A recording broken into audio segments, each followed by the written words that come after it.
Cinta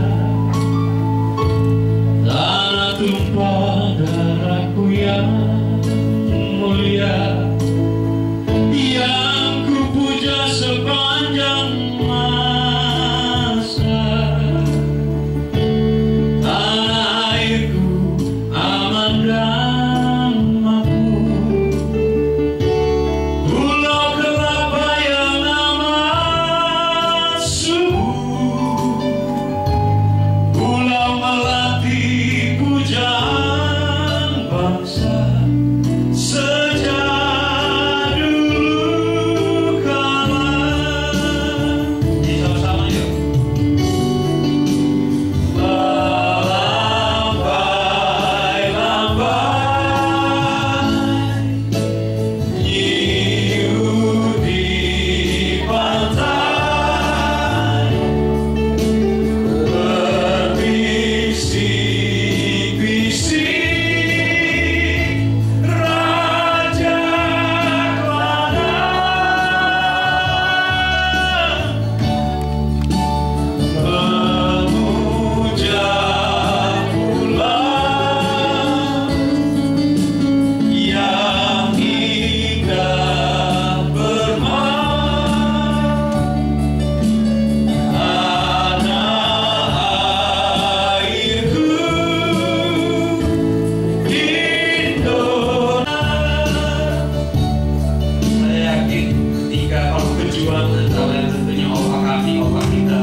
Adik-adik mahasiswa yang belum merasakan betapa indahnya, betapa luar biasa negeri, karena mungkin belum pernah melangkah buana atau pergi ke negara lain. Seindah-indahnya negara lain, saya katakan Indonesia tetap masih lebih ciamik. Betul? Laginya sama.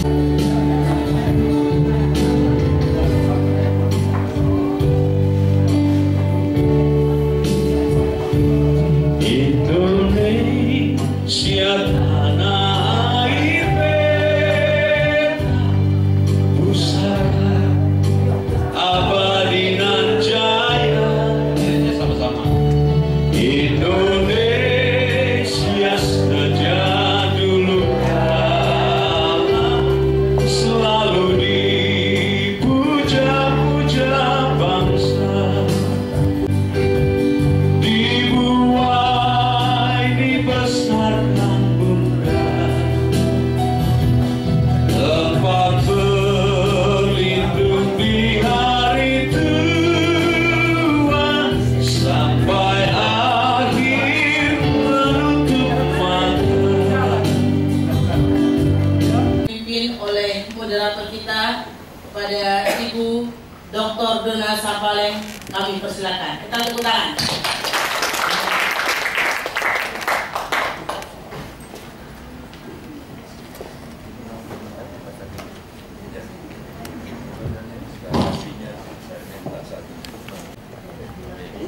Selamat pagi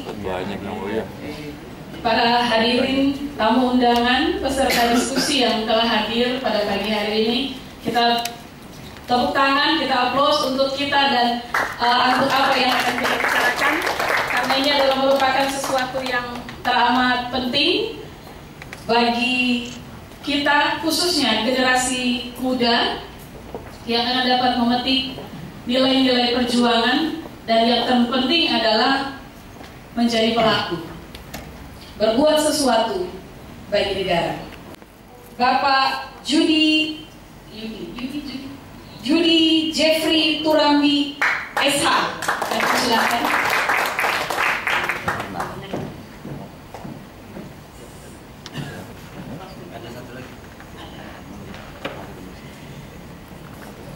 Selanjutnya dari Yayasan Berelapian, Ketua Yayasan Bapak Dr. Jimmy MR Lumintang juga akan mendampingi di atas podium.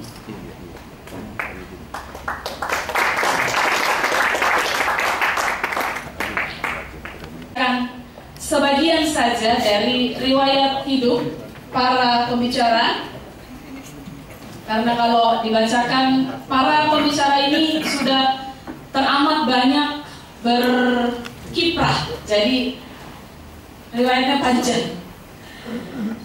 Yang pertama saya akan memperkenalkan Profesor Dr. Susanto Surpi.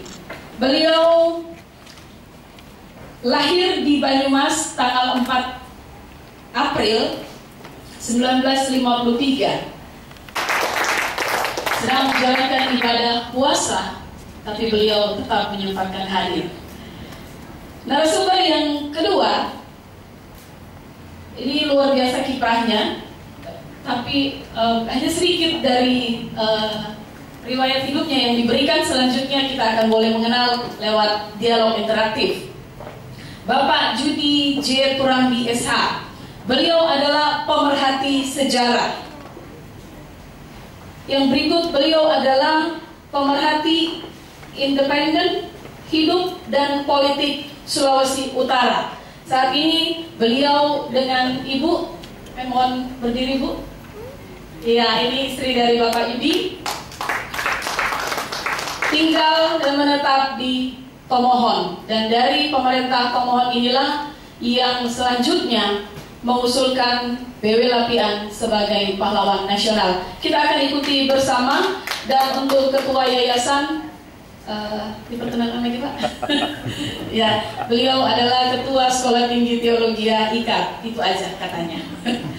Baik, kepada para narasumber saya memberikan kesempatan untuk 15 menit dulu ya Pak ya. 15 menit menyampaikan materi, baru selanjutnya saya persilakan lagi.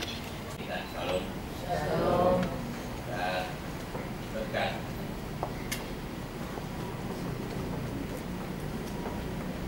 Tuhan telah kita bersama pada pagi hari ini dapat. Nah,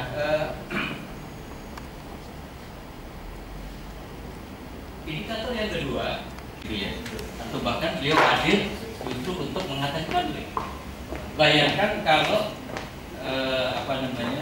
sebenarnya begini cara melihatnya ya. Kahar Muzakar sebagai satu pemberontakan memang sudah menjadi bagian dari sejarah, tapi upaya BW Lapian meskipun akhirnya tidak berhasil di dalam mengatasi sejarah, tapi beliau sudah mengupayakan cara-cara damai. Jadi Indonesia yang damai, saya kira itu obsesi kita semua.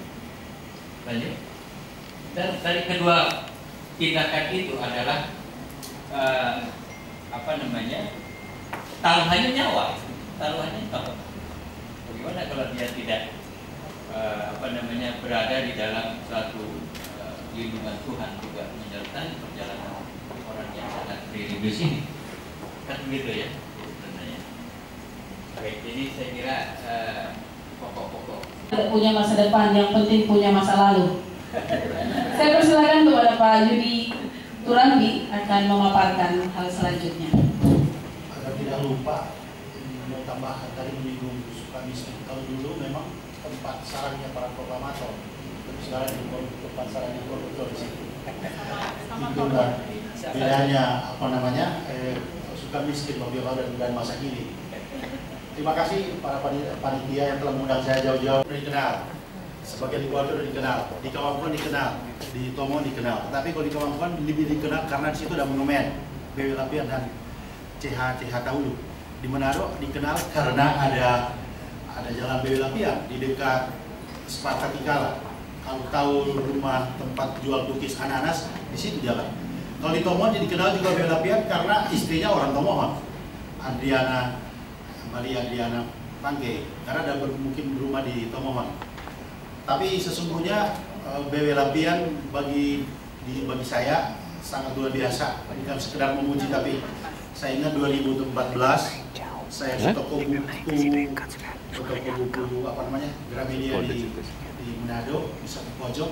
Kebetulan saya melihat buku ini, tahu BW Lapian. Tapi buka-buka semua di dalam, saya berhenti di halaman 17 angka Romawi. Di situ bagian angka Romawi di alinea terakhir ada tulisan berkata seperti begini: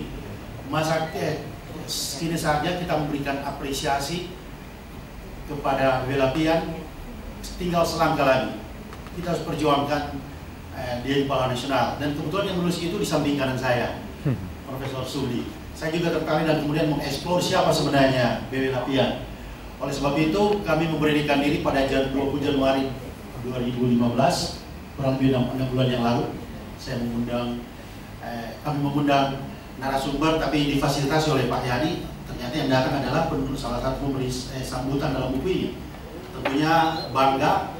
Posisi saya waktu itu sebagai moderator. Saya juga tidak tahu, Tuhan juga mengatur. Saya juga bersanding di tempat ini sangat luar biasa. Karena ini saya tidak dianggap mungkin boleh beliau jadi guru, tapi saya menganggap beliau adalah guru saya. Makanya berapa buku yang terbaru saya beli di Gramedia, tulisan tentang laut oleh Pak Prof. Sudi. Dialog ini penting digelar. Saya berpendapat ini untuk sepertilah program Metro TV melawan lupa, agar publik di Republik ini jangan sampai lupa. Kita harus berani membuka kejar memori kolektif supaya tidak boleh lupa apa yang sudah dilakukan dan hasil karya daripada BW Lapian, sehingga jangan sampai BW Lapian ini akan menjadi pahlawan yang pahlawan bangsa yang terlupakan. Saya berani sangat setuju mengatakan pahlawan, karena memang pahlawan tidak hanya secara resmi nantinya di setiap tanggal 8 November itu diberi gelar penghargaan oleh pemerintah, oleh Presiden sebagai pahlawan nasional. Tidak, tapi yang paling penting adalah nilai-nilai yang situ, bagaimana bangsa yang sekarang ini, kita generasi ini bisa melanjutkan nilai nasionalisme dalam kehidupan di dalam alam kemerdekaan Indonesia. Nama daripada BW Lapian yaitu ada CH Charles Joseph Taulu. Mereka adalah memang di frontliner di dalam peristiwa Merah Putih, yaitu dia Mapalie. Pendidikan BW Lapian tahun 1900 dia masuk sekolah Amurang School, kurang lebih 40 km dari Kawangkoan kalau jalan kaki sampai dengan di Amurang. Kemudian tidak seakan menunjukkan anggota Volksrat, bukan Volksrat, Minahasa 3 kali. Tetapi setelah tahun 30 mulai dipilih dan BW Lapian kayaknya 3 kali pilih itu menjadi batu loncatan untuk menuju ke Volksrat. Dan perlu diketahui bahwa orang Minahasa yang pertama menjadi Volksrat, anggota Volksrat itu sekarang jadi DPR. Walaupun Volksrat itu tidak seperti sekarang, mereka itu hanya mungkin tukang stampel saja, hanya disuruh bukan seperti DPR sekarang. Itu Eflao dan Ael Waworuntu. Tapi Waworuntu mati. Tapi kalau engkau sudah bertekad, laksanakanlah. Itu jawab Lapian. Saya kira ini sangat dialog yang sangat heroisme, dan mereka ambil kesimpulan yang untuk tetap melakukan bereda. Lanjut. Bahwa setiap tanggal 14 Februari adalah Hari Sulawesi Utara, karena telah menjadi satu-satunya kemenangan yang berarti selama revolusi kemerdekaan tahun 1945-1950. Presiden Soeharto menyatakan bahwa peristiwa 14 Februari 46 di Manado dirangkaikan dalam deretan 14 perang kemerdekaan yang amat berarti selama revolusi fisik untuk kemerdekaan negara 45-50, berupa suatu peristiwa kepahlawanan di Sulawesi Utara. Jadi memang tidak bisa ditawar-tawar, karena yang menilai ini bukan orang salah-salah. Dua petara bagian yang tak terpisahkan dari RI, sekaligus membantah bahwa Minahasa bukan anak emas Belanda dan bukan provinsi ke-12 kerajaan Belanda. Ini banyak menilai bahwa Minahasa kan itu orang-orang Manado, orang-orang Belanda kesayangan. Itu menurut sebagian orang berpendapat. Tapi Bapak juga mati karena orang Belanda dah jajah, orang aja tersiksa. Bagaimana mau bilang orang itu sayang sama orang? Samratulangi di Bui, di LN Palar juga berontak karena ngomongin sini di Panju. Dia sementara Batunang ada yang Hemi Sayala, kekasihnya kalau tidak salah itu di Panju. Masih banyak lagi. Orang ton, saya Tomoan, Tonano, Tembuan, banyak Holland Sprinkle, tapi bukan berarti mereka cinta. Banyak juga orang-orang yang ke Belanda. Mohon maaf gambarnya terbagus. Ini adalah peristiwa di Spartan di Kala, pernyataan tadi disampaikan oleh BW Lapian. Tentara Sekutu karena mendengar peristiwa 14 Februari, markas mereka waktu itu di ujung pandang, mereka datangkan di sini dengan pesawat dengan kapal El Libertador untuk melakukan negosiasi pada tanggal 1 hari sebelum tanggal 25. Tapi pertemuan itu gagal. PB-Lapian juga yang membawa aspirasi daripada masyarakat Sulawesi Utara tidak sempat, bahkan mereka tidak pernah makan berapa jam. Berikut ada tekanan-tekanan psikologis.